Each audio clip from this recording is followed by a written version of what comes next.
Another week, another weekly focus from the investment team. Join me and the investment team as we dive into the NSSF. Looking forward to it. Provide a short background of why you chose to do a topical on the NSSF. So recently there have been updates or developments in the National Social Security Fund, and because of the public engagement and public talk around it, we decided to do a topical, just focusing on the fund to evaluate whether the fund is actually meeting its objectives and what problems lie around the management or efficiency of the fund. So some of the things that have been making headlines around the NSSF, the first one was, of course, data from full year 2023-2024 from Treasury that indicated that defaults to the NSSF had increased almost threefold, actually by 251% to 182 million from 64 million the previous year. And so this is something we wanted to really know how it has affected, or how it would affect the operations of the fund. And also there have also been recent updates around the irregular bond trading, where the CBK instructed CMA to do some investigations into bond trades that it flagged as irregular, where bonds were bought at seemingly inflated prices and then sold at much lower prices. So we just wanted to evaluate and see whether the fund is still achieving its objectives, or what problems or challenges the fund is facing. Can you give us an overview of the numbers of the NSSF? So the NSSF has experienced some growth over the years, and if you look at the numbers in December 2023, the total investments held by the fund stood at 328.1 billion, which was a 6.4% increase from the 308.3 billion that was recorded in December 2022.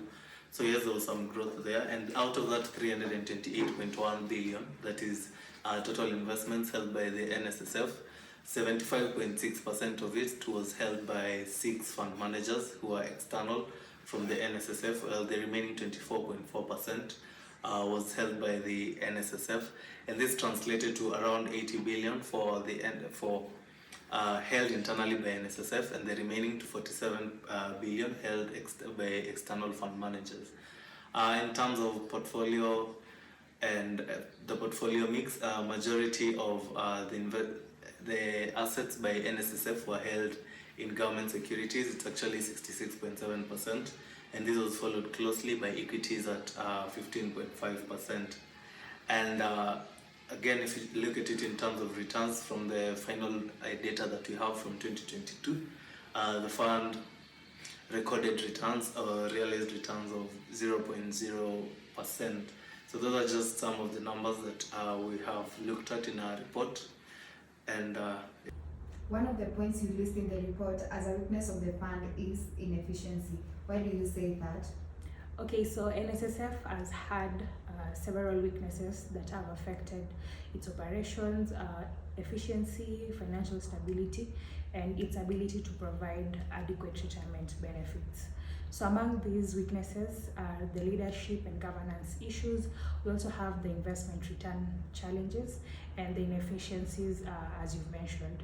So Section 50 of the NSSF Act of 2013 clearly stipulates that the fund shall not pay out more than 2.0% of its total assets in the first 6 years of operations, and not more than 1.5% thereafter. However, NSSF has consistently breached this directive, with the average payout for the last 5 reported years coming in at 2.7%, which is above the statutory threshold of 2.0%. So this persistent breach signals that NSSF has poor management of their costs, and this diminishes members' savings, and in return just eroding the trust that the public has in them as the way they operate as a fund. And therefore these weaknesses, these inefficiencies, coupled up with the other weaknesses that the fund already has, interferes with the way the fund meets its obligations sustainably. The NSSF Act of 2013 contributed to this improved figures by the fund. What are some of the reasons?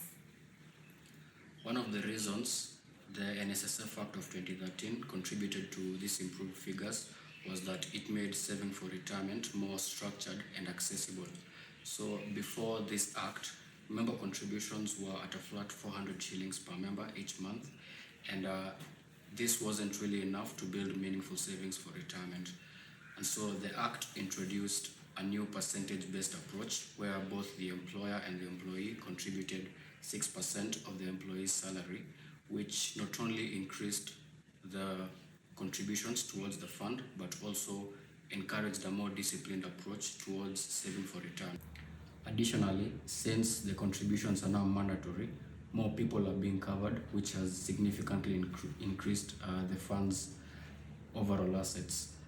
So it's really both a combination of both higher contributions and more people being involved, and this is what explains the high growth we've seen recently. In your view, what are the most critical reforms needed to improve the performance and sustainability of NSSF? Okay, so first of all, it's important for NSSF to indulge in mass education to the members and to the public, such as to the youths of Kenya. Majority of the youths think that savings is for the older people, and also they think that when they grow, their children will be an investment to them, or they will provide a support to them. So it's important for NSSF to market out and give out the brand and the importance of NSSF to the society. So it's important for NSSF to actively manage its returns so that the clients can get the best return out of their savings.